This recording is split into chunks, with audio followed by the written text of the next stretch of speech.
Hola. Hola. ¿Cómo estás? Yo con vos bien, Yo segura y también. tranquila. Bueno, te voy a hacer algunas preguntitas Sí. que he pensado para esta charla. Y bueno, para empezar, quiero arrancar con algo de La pequeña voz del mundo, que es tu libro de ensayos. Los primeros ensayos de La pequeña voz son de 1998, la primera parte hasta el 2003, y después está la segunda parte, que son ensayos del 2004 al 2010. Te quería preguntar qué te impulsó a la escritura de esos primeros ensayos y si te surgió como una necesidad poética, una urgencia social, una mezcla de ambas cosas. En la mayoría de los casos, esos escritos a los que llaman ensayos surgieron porque tenía una obligación pública. Algunos de ellos continuaron después ya en la intimidad, digamos, de mi casa y para ningún público, pero muchos de ellos se inician allí porque tenía que hablar en una mesa redonda o en un congreso o en lo que fuere.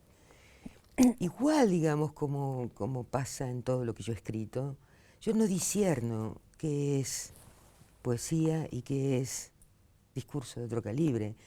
Por eso vos te das cuenta que esos textos son casi poemas en prosa, en Claro, realidad, digamos, claro. ¿no? Sí, en realidad los Entonces, llamé ensayos, sí, porque tienen algo de ensayos, pero no son ensayos clásicos, digamos, son sí, bueno, hay muchos ensayos ensayos que poéticos. no son Claro, clásicos sí, en sí. los últimos años, digamos, ¿no? Y la segunda pregunta es, ¿qué te había impulsado esa escritura? Sí, había una necesidad poética, una necesidad, una urgencia social por los años que vivíamos. Pero la urgencia social siempre se convierte en urgencia poética al mismo tiempo, Ajá, no están como claro. separados.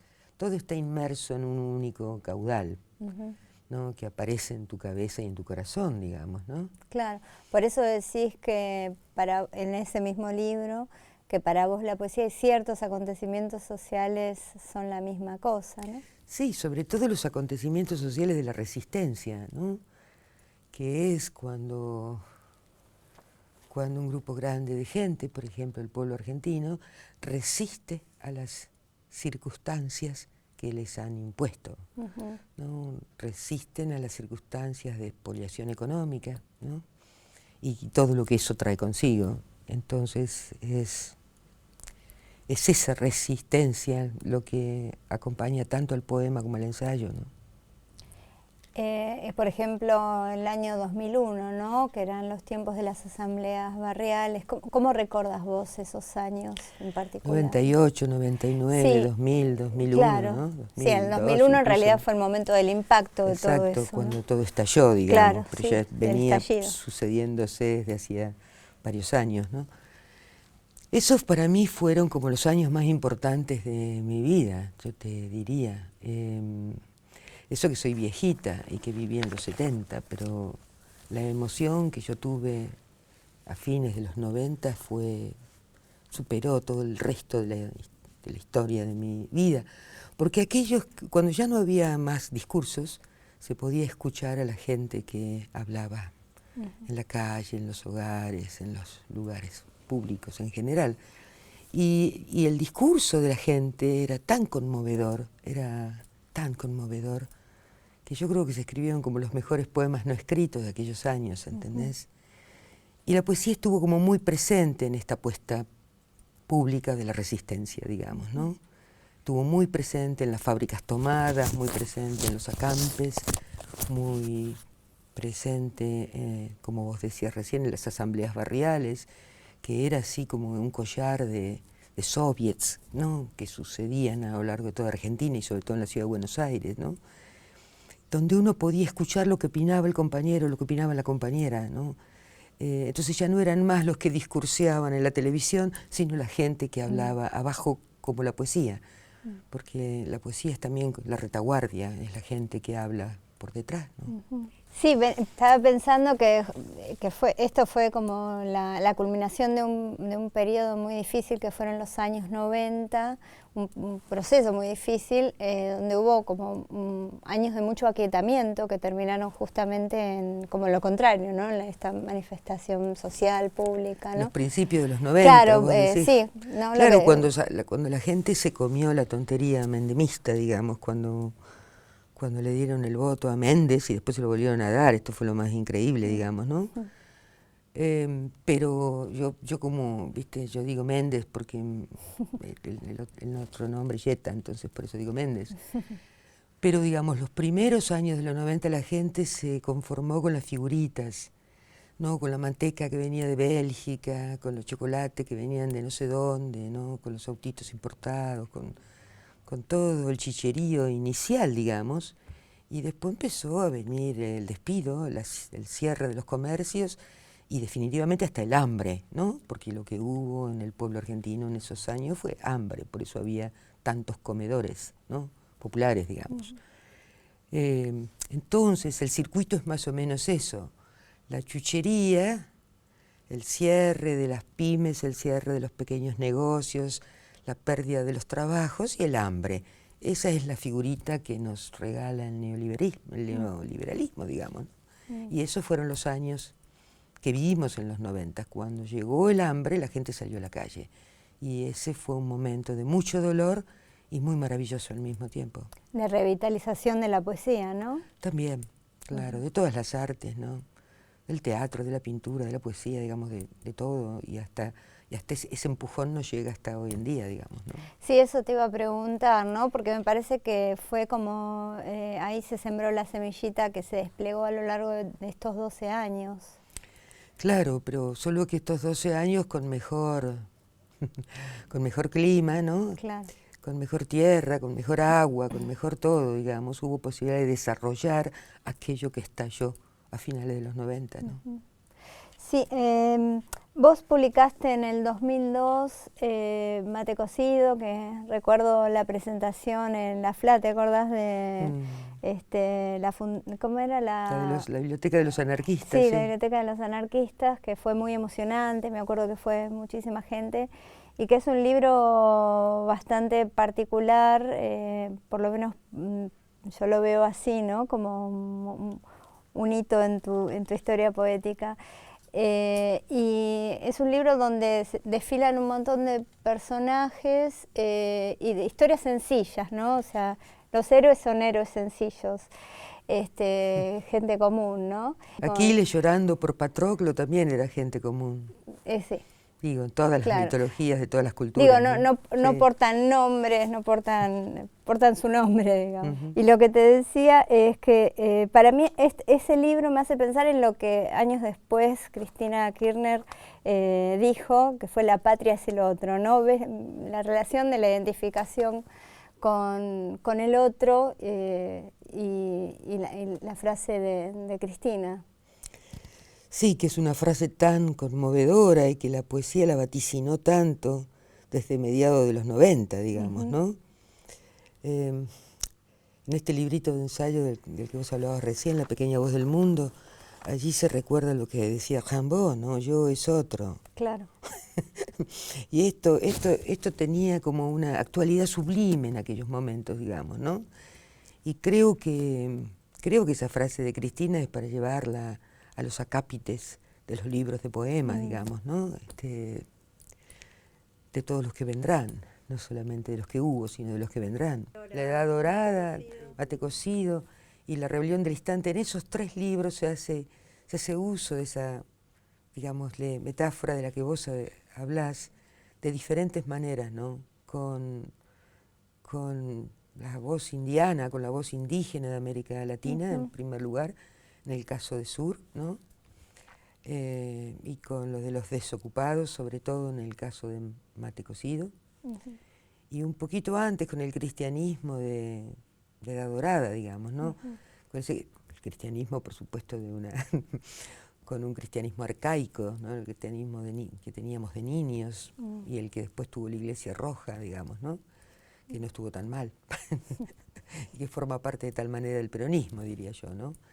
Con esos elementos se construyen esos 3 libros, digamos, ¿no?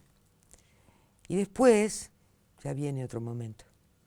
Después de Mate Cocido, después de esos años, Claro, que es que vienen a hacer en La Pequeña Voz del Mundo los ensayos que van del 2003 al 2004 al 2010, ¿no? claro, claro. Sí. ¿Y cómo describirías ese momento?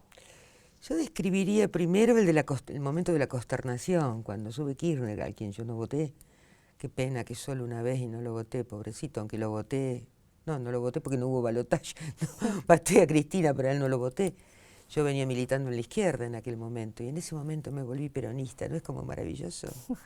O me volví kirchnerista más que peronista, diría yo, ¿no? Me volví del Frente para la Victoria. Y es una cosa rara cuando pensás en una mujer grande ya como yo, que hacia los 60 años o hacia los 50 y tantos largos ya, deja la izquierda, ¿no? Para pasar al nacionalismo populista, peronista, ¿no? Es para mí, yo cada vez que lo miro es como un misterio hasta para mí mismo, pero al mismo tiempo me digo, ¿cómo no me di cuenta antes? ¿Cómo no me di cuenta antes? Y ahí, con Kirchner, nos dimos cuenta muchos de nosotros, digamos, ¿no? Uh-huh. ¿Y por qué nos dimos cuenta? Porque ya no queríamos que la gente se muriera de hambre. Ya no nos importaban la aceleración de las contradicciones. Lo que nos importaba es que hubiera trabajo, y que hubiera comida, y que los niños tuvieran hospitales, y que tuvieran escuelas, ¿no? Y que es lo mismo que nos importa ahora, fíjate, ¿no? Sobre todo porque la izquierda murió con Cuba, digamos, ¿no? Ahí ese fue como el último, con Cuba y Vietnam fue como el último gran acto de la izquierda, ¿no? Y fíjate que la izquierda cubana es una izquierda extraña, ¿no? Es una izquierda que dialoga con todos estos gobiernos nacionalistas, populistas que ha habido en los últimos años en América Latina. Es una izquierda que no es la izquierda europea, ¿no? Que no es la izquierda marxista, hegeliana europea, que es otra cosa, diría yo, ¿no? Uh-huh. Y ahí es cuando nos dimos cuenta, y cuando empezó otra cosa en el pensamiento y en la escritura, ¿no? Uh-huh. Cuando empezaron estos maravillosos 10 años que hemos tenido hasta ahora, ¿no? ¿Y en la escritura qué empezó? ¿Qué dirías que empezó para vos? Para mí empezó, un ensimismamiento en algunos otros.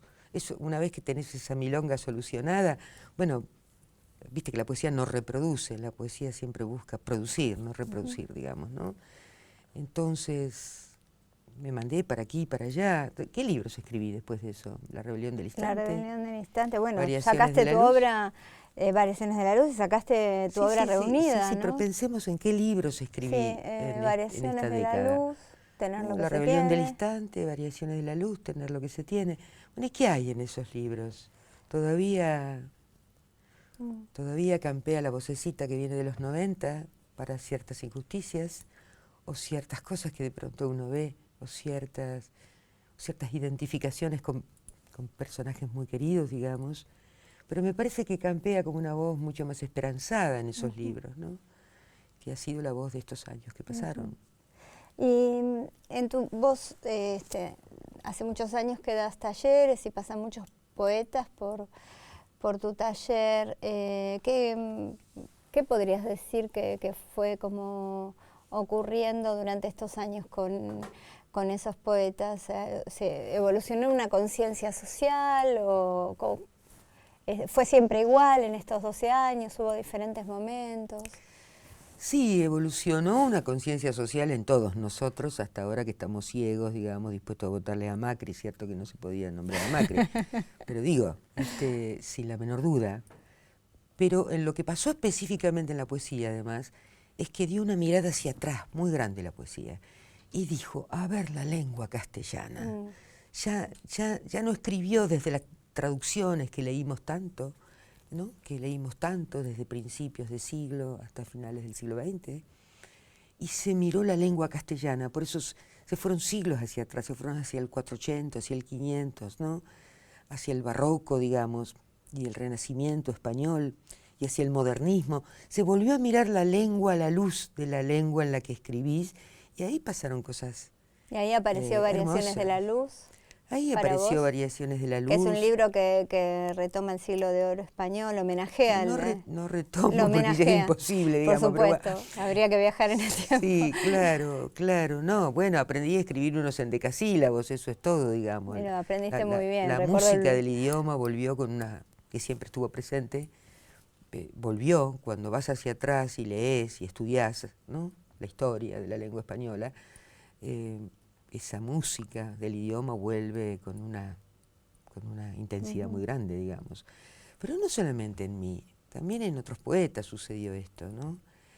Aún pasados por otro canon, quizás no pasados por el siglo de oro español, aún pasados por otro canon, aún pasados por el canon de la lengua inglesa, pero aún así, digamos, se volvió a mirar las formas de una manera muy intensa, diría yo, en los últimos 10 años. Y te voy a dar unos ejemplos. Mirta Rosenberg, por ejemplo, ¿no? Y un muchacho mucho más joven, Alejandro Croto. En ambos uno ve como ese endecasílabo, que es como, la lengua nuestra dice que habla en octosílabos, pero a veces también habla en endecasílabos, reza en endecasílabos. Quizás habla en octosílabos, pero reza en endecasílabos, ¿no? Por un lado, y por el otro lado, digamos, quedó completamente en evidencia que la poesía va siempre con el no letrado. O sea, estamos hablando de leer desde el Renacimiento hasta acá, pero la poesía es la patria del no letrado, la patria del que reza, la patria del que canta y del que reza, no del que lee, ¿no? Eso es lo que vuelvo al comienzo, a la pequeña voz del mundo, ¿no? Cuando decís que la poesía no rescata El vulgo rescata la poesía, podés decirlo, por inversión. El vulgo rescata la poesía, sí, digamos que es lo que estás diciendo, ¿no? Es lo que estoy diciendo, sí. Quizás por eso la poesía dicen que se vende menos. Eso es lo que te iba a preguntar. Se escucha mucho más que lo que se vende, es por eso. ¿Se escucha más de lo que se vende? Sin la menor duda. ¿A qué te referís, por ejemplo? ¿A la música, a la literatura oral? Y aquí uno va a cualquier parte y da un recital de poesía y tiene unos efectos demoledores, mucho más que en el área capitalina y en los circuitos ya reconocidos, ¿entendés? Claro. Para la poesía. Sí, igual también te quería hacer una pregunta con respecto a esto que está tan instalado de que la poesía no se vende, que incluso uno se lo escucha decir a los libreros, a los editores. Pero y que es mentira también eso, sí. Eso es lo que te quería preguntar. Cuando la industria editorial murió en Argentina en los años 90, murió la industria editorial y por supuesto murió la poesía también, ¿no? Sí. Pero en cuanto se empezó a renovar la industria editorial, las pequeñas editoriales independientes, las medianas y aún las mayores, te diría, los que tienen capital ya a esta altura del partido, bueno, ahí la poesía ocupó un lugar importantísimo. Viene ocupando un lugar importantísimo. Bueno, precisamente te quería comentar no ocupa esto, un ¿no? lugar tan importante en Planeta, por ejemplo, ¿no? O un lugar tan importante en Alfaguara, Planeta, ¿cómo se llama la que compró Alfaguara? No me acuerdo. Tusquets, no. Tusquets no, la otra. No me acuerdo el nombre de la otra. Bueno, pero en esos grandes emporios internacionales, ahí por supuesto que lo han publicado a Hellman, han publicado a Seix Barral. No, los nombrás a todos menos a esto. Los que compraron Alfaguara, pero no te acordás. Sí, Random House. Random House, exactamente. Sí. El propio nombre te lo dice, Random House, de dónde viene, digamos, ¿no? Claro. Digamos, aunque algunos poetas llegaron a ocupar su catálogo. Hellman ocupó el catálogo de Planeta, ¿cómo se llama? El Neo Barroso. Perlonger también, sí. Etcétera. Hubo unos cuantos que ocuparon los catálogos de editoriales corporativas fuertes. Sí. Pero después, en una editorial como Adrián Hidalgo, que es una editorial bastante poderosa comparada a las chiquititas a esta altura del partido, y ya con 30 años de existencia, digamos, la poesía ocupa un lugar fundamental. Están publicando obras completas y y pequeños libros. Se deben vender, ¿no? Porque se deben vender porque no si no, no creo que vayan a perder plata, claro. No, por otra parte, es muy impresionante la explosión editorial independiente en estos años, ¿no? O sea, hay muchísimas editoriales independientes, hay muchísimos recitales, hay muchas corrientes, porque hay tanta gente que está escribiendo y publicando que eso se hace muy visible. Incluso hay muchos blogs, se publica en la web mucho material, están los ebooks, pero se sigue escuchando lo mismo, ¿no? Que la poesía no vende. No sé por qué, yo creo que nosotros mismos lo reproducimos sin querer. Digo, si se puede empujar a la gran masa del pueblo argentino salud a través de una campaña publicitaria para que vote lo que no debe votar y que va en contra de su conveniencia, bueno, esa misma masa publicitaria te puede hacer creer a vos que la poesía no se vende y que nada se vende. Claro. Digamos, es más o menos lo mismo, ¿entendés? Claro, sí, son inducciones publicitarias siempre. Claro. En La pequeña voz del mundo decís que la poesía es la idiota de la familia. Sí. ¿Podés explicarnos eso? Sí, a mí hay muchas novelas que me gustan, pero la novela es el producto del mercado. La poesía es la idiota de la familia, la que te dicen que nunca llega al mercado, etcétera, etcétera, y que aún llegando nunca produce los millones que produce cierta ficción, digamos, ¿no? Pero además también por lo que te dije antes, cuando te dije, bueno, el pueblo dice poesía cantando y rezando, ¿no? Te estoy diciendo que el pueblo idiota, como la idiota de la poesía, se maridan. ¿Se maridan, se dice? Sí, se entiende. Se casan, se matrimonian. Se matrimonian, se casan. ¿Por qué me salió de marido? No sé. ¿Y cómo se le dice a la mujer? Él es el marido, ¿y ella qué es? Es la esposa. Ah, el esposo, no es la marida. No, no es la marida, no.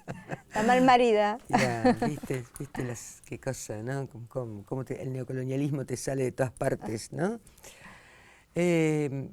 Pero entonces, ¿qué era lo que me preguntabas? ¿Por qué era la idiota de la familia? Claro, porque era la idiota de la familia. Es también irónico esto, ¿no? Como que se hace la idiota para poder... No, yo nunca dije que se hiciera la idiota. ¿Qué es? No, sigo insistiendo en que es. Es porque habla con unos sonidos la poesía. Son unos sonidos que llevan unos sentidos. Y eso solo un idiota hace, ¿entendés? Y eso es la poesía como género, como realidad concreta. Si yo te pudiera leer un poema, ahora lo verías con claridad. A esos sonidos que llevan unos sentidos, ¿no? ¿Y por qué la gente se emociona ante la poesía? Porque esos sonidos dan al pecho, ¿no? Dan al corazón, dan al centro de la cabeza y al centro del corazón, ¿no? Porque no tiene discurso, porque la poesía tiene muy escaso discurso, y la poesía muy discursiva no es buena poesía, ¿no? Entonces es por eso que es la idiota de la familia. Yo creo que es por eso. Y también para volarle la cabeza a todos los que creen que los poetas son no sé qué cosa, o que los artistas son no sé qué cosa, ¿no? No son no sé qué cosa, son solo la retaguardia de la sociedad, ¿entendés? Son unos idiotas que hacen unas cosas que nos gustan. Hace unos años en el festival en el 2002, exactamente, hace 13 años, ¿no? Recién empezaba todo esto, sí. Te hicieron en una mesa que compartías con Luis Bañuelos, el mexicano, o Luis Bañuelos no, Luis Tedesco y Bañuelos no recuerdo. Les hicieron una pregunta sobre ¿para qué sirve la poesía? Que me acuerdo que el mexicano dijo que por recitarle un poema a la cajera del banco le había pagado un cheque. La poesía sirve para llorar, y sirve para reír, y sirve para bailar. Y a mí me parece que esos son valores tan importantes como el cheque, digamos, que le dieron a Bañuelos, ¿entendés? Eso igual los libros de poesía se compran y se venden, como cualquier otro libro, digamos, ¿no? Y entra en un circuito mercantil como cualquier otro libro.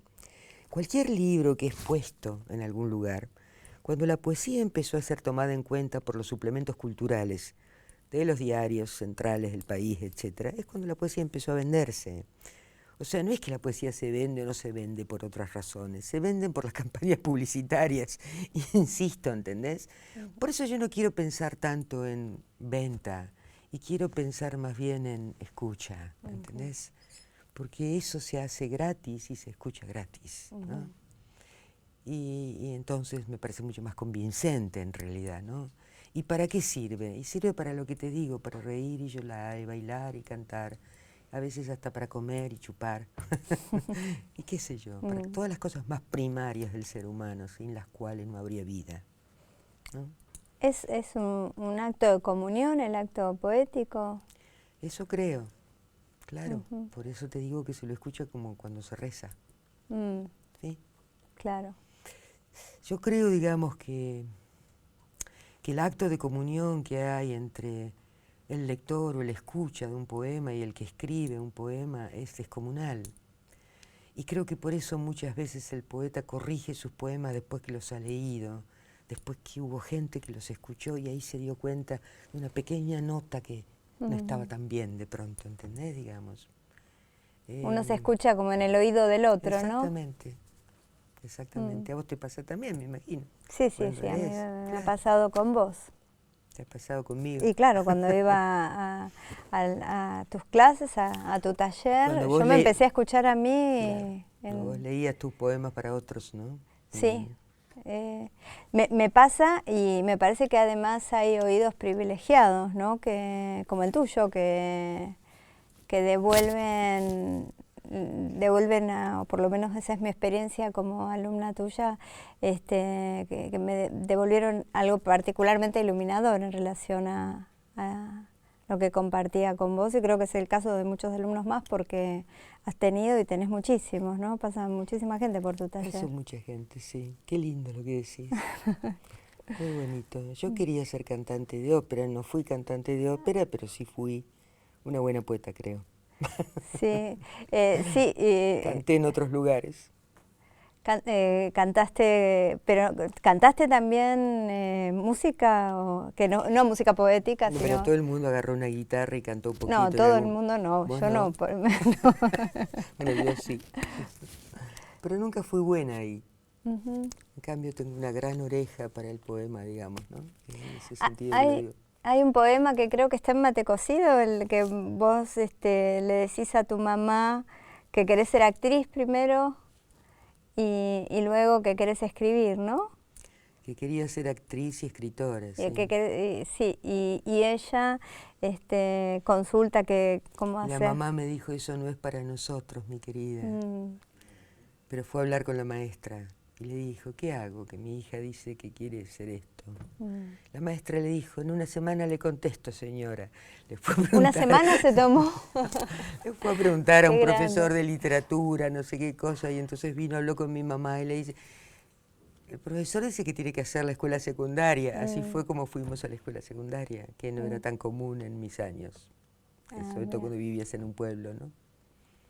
Donde no había escuela secundaria, claro está, digamos. Entonces la mamá tenía un oído muy fino también, ¿eh? Sabía escuchar también. Sabía escuchar, sí. Hace poquito compraste una casa en Zavalla, ¿no? Estás en... Una casita, sí. Una casita en Zavalla que es tu pueblo. También escribiste el pequeño, ese libro tan lindo. Zavalla con Z. Zavalla con Z. En Pasos de Baile hay un poema, Pasos de Baile, que es tu último libro, que es un libro que habla de los finales. Hay un poema... De los finales de la vida. De los finales de la vida, sí. Y hay un poema donde evocas la voz de tu padre diciéndote, mijita, cerrá el círculo ahí donde lo abriste. ¿Te referís a Zavalla?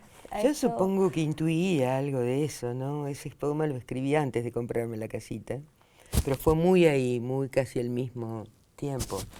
Debe haber sido en los momentos en que yo empecé como a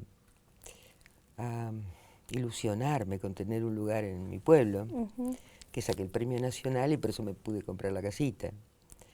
Y es muy lindo lo que decís del papá, porque vos sabés que lo primero que hice fue llevarme una mesa de granito que tenía mi hermana en los fondos de la casa, abandonada, y que fue la primera mesa que se compraron mis padres para tomar mate. Entonces yo puse esa mesa ahí en el jardincito de mi casita y es el lugar donde tomo mate todos los días y con los que vienen, con los que me visitan.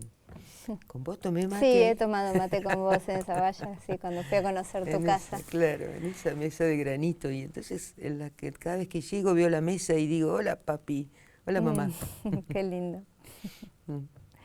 Bueno, antes de terminar te quiero hacer una última pregunta. En el 2009 publicaste tu obra reunida. ¿Qué se siente al cerrar un círculo así? Porque eso es un libro muy importante que reúne muchísimos libros tuyos. ¿Cómo es escribir después de esa publicación? ¿Cómo fue escribir? Fue difícil. ¿Sí? Sí, fue difícil revisar todos esos libros, o casi todos los libros que escribí, no están todos ahí, pero todos los que yo consideré que debían estar. Me llevó como un año. El impacto en la gente que te habla de libros que escribiste hace 20 años, ¿no? Hace 20, 30 años, libros que escribiste hace 10 y hace 5 y etcétera, digamos. Y todo ese murmullo alrededor, a mí me generó... Bueno, yo venía escribiendo otro libro que lo cerré, que fue Variaciones de la Luz, que es el libro posterior a la obra reunida. Y después de eso me vino un periodo así como de parálisis en que no podía escribir, ¿no? Sí, un par de años donde me resultó como difícil escribir hasta que por fin pude. Y ese fue Pasos de Baile, digamos, el libro que saqué este año, ¿no? Y fue algo que quizás por eso además esos poemas son más breves, pero yo estoy como averiguando cómo hacía que se escribía, me había olvidado de cómo se escribía, cómo eran aquellos momentos maravillosos donde uno escribía, uno quería escribir y escribía sin ningún problema. Bueno, lo tuve que volver a recordar en Pasos de Baile, en realidad, digamos. O sea, que en ese sentido, digamos, Pasos de Baile es el libro de los finales de mi vida, digamos, o de uno de los finales, esperemos que haya otros, uno de los finales de mi vida, y es también como el poema donde aprendí a escribir, digamos, ¿no? Fue como eso. Bueno, Diana. Era mejor cuando uno tenía muchos libritos sueltos, que cuando estuvieron ahí todos puestos como un gran libro. Bueno, Diana, bueno, muchísimas gracias. No, gracias a vos. Ojalá que que yo no haya estado tan mal. Es lo mismo yo. ¿Paramos? Nos saludamos y damos un Gracias. ¿Quieres renegar? No, para nada.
Aquí otra vez. Otra vez, querida Paulita. Sí. Me contabas antes que estuviste 2 años desde Variaciones de la Luz hasta Pasos de Baile, ¿no? Debe haber sido un poco menos, un año y algo. Un año, hasta que empezaste a escribir Pasos de Baile. Y pasaste de una forma mucho más pequeña que en Variaciones de la Luz, ¿no? Te quería preguntar si el nombre Pasos de Baile responde a eso, ¿no? A lo pequeño del paso, ¿no? Dentro de... Un paso como el pas de deux no es un pequeño movimiento, es un movimiento genial, ¿no? Infinito, tremendo, aunque en un espacio recortado, ¿entendés? Claro. O sea, el hecho de que los poemas sean más breves no significa que sean que no sean tan intensos como los más largos, en ese sentido te lo digo, Claro, ¿no? sí, sí, sí. Pero yo creo que le puse pasos de baile, te decía antes, porque en algún momento me di cuenta de que la parca estaba cerca, de que yo me había convertido en una mujer mayor y que la muerte ya se viene galopando, ¿no? Ojalá que demore 10 años más, pero viste, estos 10 años fueron tan cortos, que se demore 10 años más, ojalá, y ojalá que sea con Cristina de vuelta, para despedirse bien, digamos, ¿no? Pero lo que sentí, digamos, lo que sentí ante la belleza descomunal de la vida, cuando sentís que se te va a terminar, ¿no? Ah, sentí que eso era lo que sucedía en este libro, ¿no? Que en este libro estaba como muy presente esa muerte cercana. Es un libro por momentos melancólico, ¿no?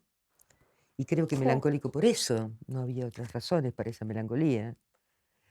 Em, y entonces sentí que estos eran los últimos pasos de la vida, por eso le puse pasos de baile. No le puse últimos pasos de baile, sino solo pasos de baile. Ojalá que queden más. Es un libro que escribiste en El Tigre, en Zavalla. ¿Dónde escribiste?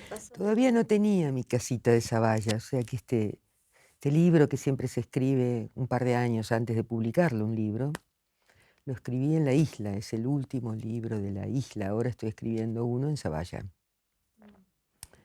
con la naturaleza diminuta de la llanura que hay en Zavalla, con algunos vecinos que me gustan mucho, digamos, con la poca gente con la que charlo y con la mucha gente a la que veo. Y sigo con el ojo. Siempre escribís, siempre cuando escribís necesitas estar en contacto con la naturaleza, o lo haces también en la ciudad, porque has escrito muchos libros en El Tigre también, ¿no? Sí, eso es lo que te decía recién, que en la isla he escrito la mayor parte de mis libros. Muchas cosas suceden en la ciudad, pero las escribo allá, aunque sucedan en la ciudad. Y otras cosas suceden en la isla o ahora en Zavalla. Pero la ciudad dejó de ser un lugar donde yo pueda escribir en los últimos, ya hace como 10 años que casi no escribo aquí en la ciudad, digamos. Me cuesta mucho trabajo lograr ese silencio donde resuenan las palabras. Mientras que en la isla, donde la naturaleza es tan convocante, tan espectacular, digamos, la menor cosa, la más mínima cosa es grandiosa. Y donde en ese silencio a los otros se los ve en su plenitud, en sus más mínimos gestos, los ves, mientras que aquí en el ruido de la ciudad cuesta mucho trabajo oír y ver el mundo, ¿no? Pero uno se lleva rémoras de la ciudad a otros lugares y escribe también de ellas, ¿no? En lugares donde, en lugares donde el sonido suena, ¿no?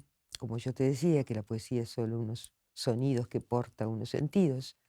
Los porta mejor en mi pueblo, donde no veo casi a nadie, no hablo casi con nadie, o en la isla, que acá en Buenos Aires, ¿no? O sea, en Buenos Aires escribo prosa, pero no escribo versos. Mirá qué cosa más extraña.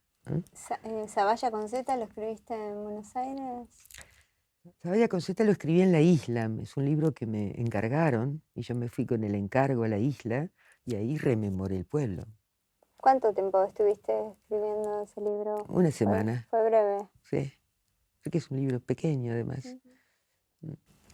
¿Y prosa te referís a ensayos, artículos? A cualquier escritura en prosa. Hay muchas clases de escrituras en prosa, ¿no? No, no, sí, pero de lo que estás haciendo, de lo que estuviste Ficción no haciendo. escribo. ¿Eh? No, Ficción. ya sé. Eso. Ajá. Eh, Me hubiera encantado escribir una gran novela de ciencia ficción. ¿Sí? ¿Te hubiera gustado? Sí, me hubiera gustado. Pero me parece que nunca pude, por eso no lo hice, ni lo intenté siquiera. Mate cocido me dijiste que también lo escribiste en la isla, ¿no? No, entre la ciudad y la isla. Ese es uno de los últimos libros que yo escribí entre la ciudad y la isla, ¿no? Claro, esto es lo Con que... muchos apuntes también aquí en la ciudad.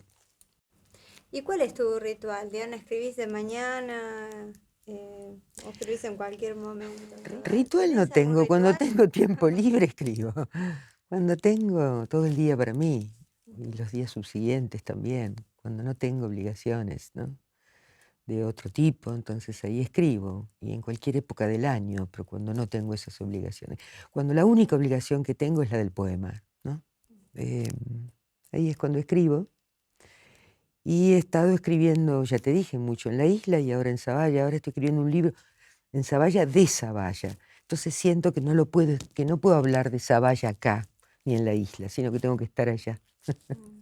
Manías, manías. Es en lo que estás trabajando Sí, que no sé ahora. todavía cómo se llama, pero ya tengo más de la mitad del libro escrito, sí. Sí, he escuchado algunos poemas y me Ujú. recuerdo particularmente uno que escribiste sobre tu vecina que tiene un nombre muy Belkis, Belkis. que se llama como la reina de Saba, Belkis. Sí. Sí, es una morocha preciosa que pinta casas, pinta paredes, pinta la estación de tren, la escuela, las casas de las familias, etcétera. Y que es casi la única amiga que tengo, con la que tomamos mate a veces juntas y demás. Belkis es una persona preciosa para mí. Y está este largo, ella aparece en muchos poemas, pero está en este largo poema que se llama Fuerte como la muerte, es el amor. Qué lindo. En Zavalla también transcurre una parte del Jardín Secreto, que es el documental que dirigió Claudia Prado, Diego Panich Cristian y Cristian Costantini. Constantini. Que es un documental del 2013, ¿no? Se estrenó en 2013. En 2013 se estrenó, sí, creo que sí. Creo que sí, Ujú, sí, en 2012 o 2013. sí. ¿Cómo fue la experiencia y cómo fue verte después, ¿no? Después me vi viejita, además de eso. Todo lo demás lo vi bien, ¿no? Fue una experiencia dulce, porque ya eran mis amigos. O sea que cuando empezaron a filmar ya habían venido muchas veces a mi casa, habíamos tomado muchos mates. Claudia era ya una querida amiga de años anteriores. O sea que ellos me perseguían con la cámara, pero yo estaba completamente cómoda. Yo no me daba ni cuenta, te diría, de que ellos estaban con los aparatitos, ¿no? Y esto fue filmado en la isla, en mi casa de Buenos Aires y en mi casita de Zavalla. Los Que son tres. las tres No en partes mi del casita, yo no documental. tenía mi casita en Zavalla, en la casa Ahí de mi estás en la hermana. casa de tu hermana, Claro, ¿verdad? Sí. Que ella siempre vivió allá, ¿no? claro, sí. Bueno. ¿Y vos qué me querés preguntar de esa película? No, ¿cómo había sido, cómo fue para vos eh, verte en ese formato, ¿no? Porque digo, sos una autora que sos leída desde lo que producís, pero acá es diferente, ¿no? La exposición es otro tipo de exposición. Pero me habían filmado muchas veces ya, había tenido muchas entrevistas y mucha cosa. En los últimos 10 años me filmaron mucho, así que esta fue como una más, pero con amiguitos. Claro, cuando la vi editada, ¿no? Porque filmaron muchísimas más horas que que esa, que esa hora que hay en la película. Cuando la vi editada me asombré, y me asombré de que había tanta cosa. Y me ¿Qué es gustó, tanta cosa? bueno, todo lo que hay en esa película, que van desde los cuadernos de mi infancia hasta comentarios de mi hermana, de mis amigos, de esto y de aquello, y mi omnipresente voz que está todo el tiempo ahí dando vueltas, digamos, ¿no? Y me gustó. Sentí como algo, como una puntada, creo, así de, de dicha y de dolor en alguna parte. Pero me gustó. ¿Y dolor Fue por qué? lindo verla. Y andá a saber por qué me vi tan viejita, creo. Ya no era más aquella chica que yo rememoraba en la película, ¿no? Ahora era esta señora. Estábamos hablando antes de pasos de baile, Diana, y te quería preguntar si podías, que es tu último libro, quería preguntarte si podías leernos un poema. Ujú, sí. Este poema se llama como como una canción popular guatemalteca, nicaragüense, que dice dulcita como la mielita, Nicaragua, Nicaragüita. Fue en la mañana de la plaza de Granada que lo oí, y a una seño chiquitita, llena de gracia con su criolla falda sentada, como reina de nada a quien pregunté. Y ese, el que así canta, ¿quién es? Le brillaron prestos los ojitos en la cara y su entusiasmo era una ráfaga temblando hacia los altos árboles de la plaza. Al amanecer rasga la noche con su canto y llega la luz, dijo, como si fuera el Espíritu Santo. Y así la llama de su voz hacía trinar al clarinero negro más y más arriba de la rama. Entonces comulgué en Granada, mientras ambos pajaritos de Dios cantaban, como hace la poesía del poeta liberada. Hermoso. La poesía del poeta liberada. Sí, yo creo que el poema solo es poema cuando se libera del poema, del poeta que le escribe, ¿no? Es así. En la pequeña voz comenzás diciendo que no es la voz del poeta, es la voz del poema, ¿no? Ujú. Y la voz del poema, ¿quién es? Es la voz del mundo, que canta bajito. ¿Por qué es pequeña? Porque dice las verdades del mundo, y el mundo está lleno de mentiras humanas, espantosas. Entonces quien dice la verdad del mundo es una voz muy pequeña y muy baja, que nos acompaña todo el tiempo, creo. ¿Te acordás de ese poema sobre la magnolia? Ujú. Que es hermosísimo ese poema. Tu mamá te llama por teléfono y te dice, tengo que darte una gran noticia. Floreció la magnolia, ¿no? Ajá. Esto debe haber sido así, ¿no? Como lo contás en el poema. ¿Sí? ¿Podés hablar un poco de La mamá plantó una magnolia cuando el papá la contradecía y le decía, no, ¿para qué la vas a plantar, Elda? ¿No ves que demoran tantos años en florecer, como 30 años, y nosotros ya no vamos a estar vivos cuando florezca la magnolia, ¿no? Pero la mamá, tosuda y milagrosa como era, la plantó lo mismo, ¿no? Plantó la magnolia. Yo la vi crecer, esa magnolia. Y yo a la mamá le contaba, le mentía, hacía un poco de todo y le decía, va a florecer, va a florecer. A los 15 años, vas a ver que a los 10, 15 años, yo vi unas magnolias en tal plaza que eran chiquitas y ya tenían flores. Y así pasaba, ¿no? Verano tras verano. Hasta que de pronto la mamá me llamó por teléfono y me dijo con una voz espectacular, tengo algo para contarte, extraordinario. Floreció la magnolia. Y esto fue algo muy maravilloso para mí y para mi corazón, ¿no? Que eso que parece que va a pasar tantos años, que no va a ser en nuestra vida, ¿no? Que alguna vez va a ser, vaya a saber cuándo, ni siquiera para nosotros ni para nuestros hijos, un día sucede, ¿no? Un día la magnolia florece. Eh, y por eso escribí ese poema. Hemos visto florecer algunas magnolias estos años. Sí, esperemos ver florecer a otras también, ¿no? Sí. Bueno, Diana, muchas gracias. Gracias a vos, tesoro, por la paciencia. No,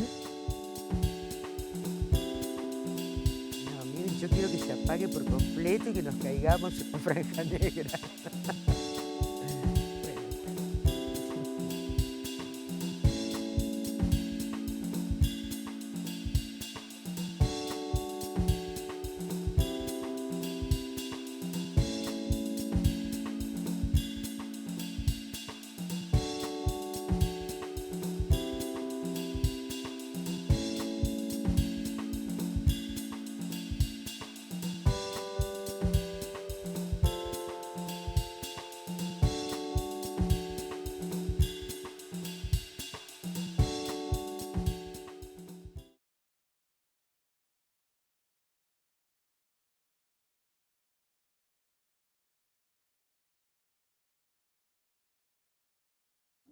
Bueno.